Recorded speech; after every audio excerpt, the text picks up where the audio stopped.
Hi guys, to recap what I talked about in my 2021 video, Marvel Studios gave us 5 shows and 4 films, and so far the start of Phase 4 was getting interesting, but now 2022 was the year when backlash and fan devices come into play because there were some projects that did not work out so well that fans hoped on. So, on March of 2022, the first show of the year, Moon Knight, was a cool take of the character. I remember when the show was announced, I started checking out his comic books. I have heard of this character before in video games, and he's become one of my favorite Marvel characters.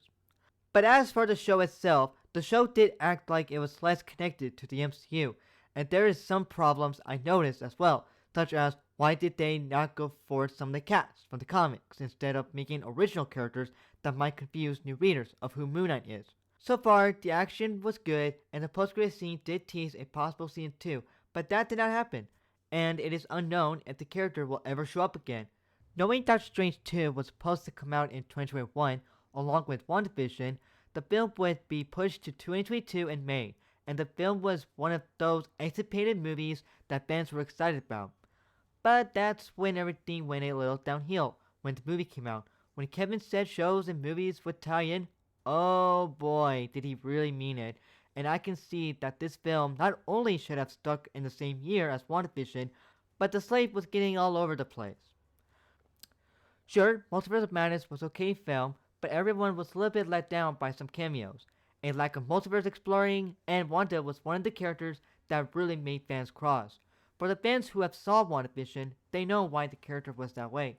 But for the general audience who don't have Disney Plus, all they saw was a sabotage of a character, and that is when the term homework came to be, and it was bad news. Also, some thought it was a team-up movie between Strange and Wanda. Also, the post-credit scene looks like it teases the third film of Doctor Strange, but fans note that post-credit scenes teases were getting a little bit annoying nowadays. Later on, after May, Miss Marvel came out in June, and the one thing that was changed was Kamala's superpowers being light-related instead of her stretchy abilities. It was cool that she was a mutant that made fans gasp for a while, and the show went by, and the post-credit scene was a clip of the Marvels that was supposed to come out in 2022 but got pushed in 2023. Even though I think they should have not pushed it back for that connection, but whatever. And once again, you got another show of a new character that never showed up again or got a second season. But that is when Thor Love and Thunder and She-Hulk were the final nails of the coffin, when it made the fans realize that there might be a superhero fatigue, where movies are not doing well at the box office. Way too many projects to keep up, and there has been some frustrations and lost trusted on both Disney and Marvel Studios. Although all fingers did point to Bob Chapek for doing this in the first place when Disney Plus was announced. And that is when, November of 2022, Bob Iger came back. But anyway, Thor Love and Thunder that came out in July was the one movie that was really disappointing. Even though it was trying to adapt two comic book storylines where Gore was the villain and Jane became Thor. Well, here's the thing.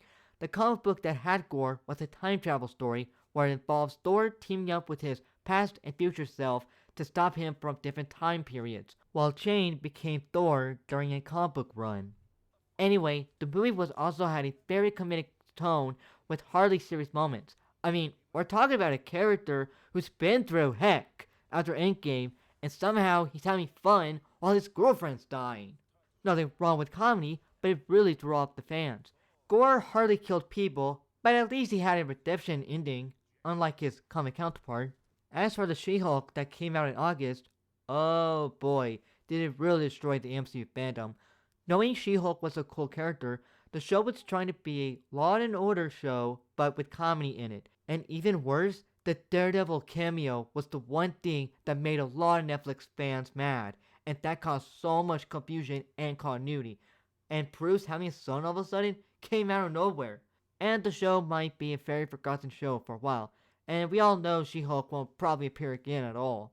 Knowing She-Hulk was the last show, I Am Groot is just a prequel shorts that's kinda cute, where Wolf by Night special was a fun horror tale but didn't really go nowhere, and the Guardians of the Galaxy holiday special was also fun.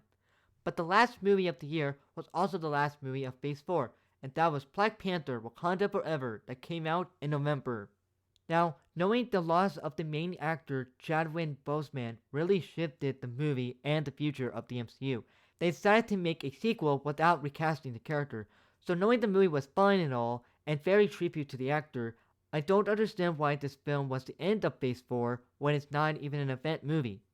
And it did not even set up things at all for Phase 5. But it was kind of fun seeing Namor and Shuri be the next Black Panther, and those two characters won't appear again until Avengers Doomsday. But all in all, that kind of wraps up Phase 4, and it's very odd that Phase 4 lasted about 2 years, when other phases has about 4 years. And as always, what is your favorite projects of 2022? And that will do it for this video. Thanks for watching, and see you guys next time. Bye! If you enjoyed that video, please subscribe, share a like, ring the notification bell, and check out other videos in my channel too. Thanks for watching. Bye!